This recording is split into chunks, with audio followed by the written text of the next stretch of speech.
So Jim Jones ran out of gas on the highway, not metaphorically. Literally, the man pulled over on the side of the road, got out his car, and walked a mile to the nearest gas station like a regular person who forgot to check the dashboard.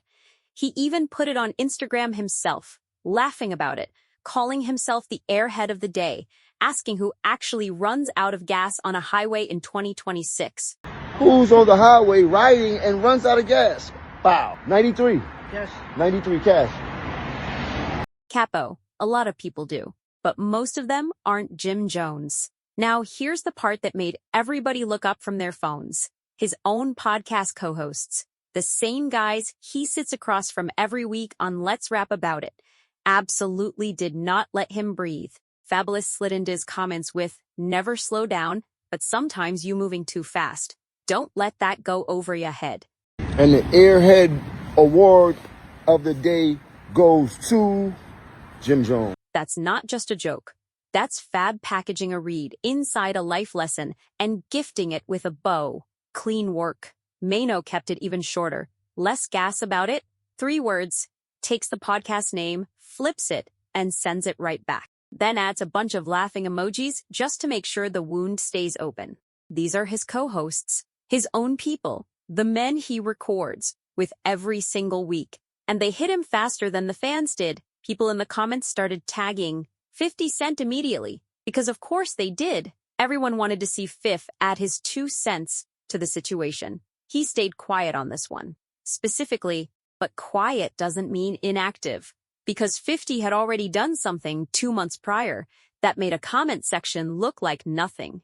To understand where things actually started, you have to go back to when Jim Jones sat on Let's Rap About It and called 50 Cent's Diddy documentary Sean Combs, The Reckoning a mockumentary. He said 50 was being petty, trying to make Diddy's character look weak. Said it wasn't a real documentary. 50 Cent saw that, and 50 Cent doesn't debate.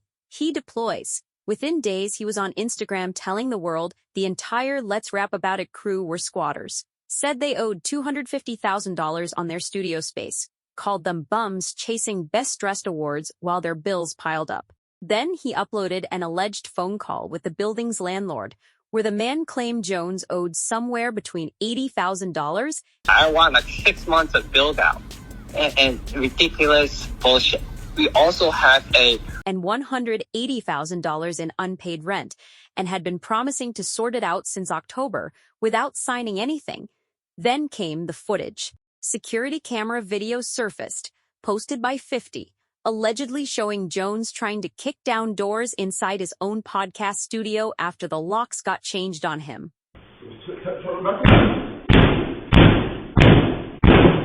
Not one door. 2. You can hear Jones in the clip saying, "The F*CK is you talking about," right before he forces the second one open. 50 captioned it with a reference to the podcast title. "Damn, bro, this wouldn't happen if we was friends wanna be friends. I don't know, let's rap about it." That's the kind of trolling that takes preparation. That's not someone reacting. That's someone who had the folder ready. You can hear Jones in the clip saying, "The F*CK is you talking about," right before he forces the second one open. 50 captioned it with a reference to the podcast title. "Damn, bro, this wouldn't happen if we was friends wanna be friends. I don't know, let's rap about it." That's the kind of trolling that takes preparation. That's not someone reacting. That's someone who had the folder ready. The studio they're talking about is Jones's Bronx spot, the IFC Factory, which stands for Intellectual Factory of Content. That's where the whole Let's Rap About It operation runs out of every week. What real support look like, you heard? You did? The first one in this motherfucker. Jones, Maino, Fabolous, Dave East, all of them record there. Then 50 posted a photo of himself next to the building's owner, a man named Sam, claiming he'd gone into business with him directly. "Sam is my partner. I own the joint. Now you're gonna fix every door you kick, or I'm gonna kick ya *** Jimmy. By Monday, you're destroying my property." Whether that photo was real or AI generated became its own conversation. But 50 knew exactly what he was doing, real or not. The caption hit, and the internet ran with it regardless. Jones responded the way Jones always responds when he doesn't want to look shaken. He posted a video of himself doing martial arts moves with the Last Dragon playing behind it, captioned it, Kung Fu Gym.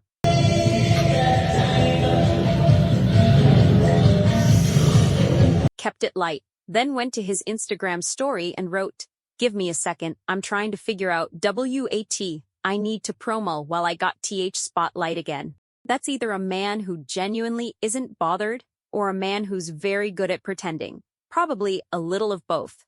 Both. Maino went on Angela Yee's platform and called the whole eviction story a cap. Said Jones has a 5-year lease on the space. Said the studio never stopped operating. Said Jones is in their building every single day. He also pointed out that if there was a legitimate rent dispute, it would be in court. Nobody's in court, he said, which is a fair point, until it isn't. What people kept missing throughout all of this is something 50 Cent said himself in an interview around this same period. He told Rolling Stone that he'd rather be the content people talk about than be the one doing the talking. He said whenever his name shows up on a podcast, their numbers go up. He's not wrong. And he knows it. The entire crew at Let's Rap About It got more attention during this back and forth than they'd seen in months. 50 engineered that and then pointed it out while it was happening. Here's what doesn't get talked about enough. Maino and 50 Cent aren't strangers who stumbled into a beef. Their history actually runs in the opposite direction. When Maino was coming up, 50 Cent had ties to people from his world, and those connections helped Maino land his deal at Atlantic Records. Maino has said this publicly. He gave 50 credit for it, even as things between them got messy. When 50 first started coming at the podcast crew, Maino didn't just swing back blindly. He posted an edited photo of Fifth and captioned it, "He helped me get my record deal before, so I'ma always be grateful. So it's gone hurt me to drag this N***** A to hell. FC is the problem, Curtis?" Read that twice. Gratitude and a threat in the same breath. That's a complicated man dealing with a complicated situation. On the podcast, Maino laid it out even clearer. Said he respects 50 as a businessman, respects what he's done for people in the culture, but then drew the line hard. Said he doesn't know anything about any gangster activity from 50. That's a specific kind of shot, because 50's entire brand is built on that mythology. Poke holes in it and you're not just talking about a person, you're talking about a business. Maino also told Angela Yee the original podcast conversation about the documentary was never meant to be a personal attack. Said it was a general discussion about whether anyone actually has the right to tell someone else's story. It was a general conversation, he said, but I get where you're coming from. If it's smoke, it's smoke. So he tried to de-escalate with one sentence and re-escalated with the next, which honestly tracks with everything else happening in this situation. After months of Instagram captions, comment section jabs, AI videos, and alleged eviction notices, 50 Cent actually made a song. He linked up with Max B and dropped "No More Tricks, No More Tries," taking shots at the entire Let's Rap About It roster. Jones, Maino, Fabolous, Dave East, all in one place. He followed it with an AI-generated video on Instagram, captioning it, "I am the algorithm." Maino's first reaction was dismissive on purpose. He went to Instagram and typed, "At 50 Cent, goddamn, you made us wait 4 months for this? Moo. Let the games begin, pew $. That response was designed to make 50 feel like the song didn't land, like it was underwhelming, like the wait wasn't worth it. Then less than 24 hours later, Maino dropped, "Bleed Like Us." Jindiz. He pulled inspiration from Biggie's raw 1999 energy and went directly at 50's domestic violence history, his 2000 shooting, and the image he spent 2 decades carefully constructing. The bars didn't waste any time warming up. He rapped about 50 only beefing with black men, questioned whose side the federal system seemed to always end up on around 50's enemies, and then closed with the line that stung the most, calling 50 a wanksta, the same word 50 Cent built his career using against others. Maino picked it up and threw it back. He also rapped, "You never took a life in your life. You was obedient. And only white kids in the burbs thought you was gangsta/we ass ked with you, 'cause of your story, thought you was like us / just to find out this whole time you was the wanksta." That's not just a diss. That's a man dismantling a legend piece by piece and doing it with a Biggie sample underneath him. The timing was sharp, the delivery was pointed, and the title, Bleed Like Us, carries its own message. You want to be from where we from? Then prove it bleeds the same way. Let's actually map this out because the connections here are layered. Jim Jones is at the center of all of it. Harlem, Dipset, the man who called the documentary a mockumentary and set off a chain of events that ended with his studio doors getting kicked in and his own co-hosts laughing at him on a highway. His history with 50 goes back further than this podcast era. 50 has talked openly about how he pulled Jones away from Cameron during their falling out, calling it a strategic move. Jones has been a piece on 50's board before. That context makes this current chapter feel less like a fresh dispute and more like an old pattern replaying itself. Fabolous is the quiet, sharp one. Brooklyn co-hosts the podcast, rapped over 50-cent beats with the crew during the Christmas period, taking direct shots at Fifth in his verse, while also being the same man who cracked the cleanest joke when Jones got stranded. Fab operates in both lanes at once and makes it look effortless. Maino is the most complicated figure in all of this. Brooklyn, career connections to 50.